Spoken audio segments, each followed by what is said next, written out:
ரிலேஷன்ஷிப்க்கு ஒரு எமோஷனலா கனெக்ட் ஆகறக்கு எது எது முக்கியம் மேம்? ஏன்னா நெறைய பேருக்கு வந்து இந்த எமோஷனலா கனெக்ட் ஆகுற விஷயம் இப்ப இல்லவே இல்ல. அதுக்கு எதுக்கு மேம் ரொம்ப முக்கியமான விஷயமா இருக்கு?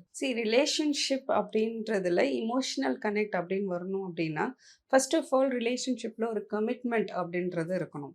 இப்போ வந்து ரிலேஷன்ஷிப் பத்தின ஒரு அண்டர்ஸ்டாண்டிங் வந்து நெறைய பேருக்கு வித்தியாசமா இருக்கு. முன்னாடியெல்லாம் வந்து லவ் பண்றோம் அப்படின்னா, அத சொல்றதுக்கான ஒரு தயக்கம் இருக்கும். அதே மாதிரி அதுல வந்து இந்த பெர்சனோட நம்ம வாழ்நாள் ஃபுல்லா கொண்டு போணும் வாழ்க்கைய அப்படின்ற ஒரு ஆசையோ, இல்ல ஒரு விஷயமோ இருக்கும்.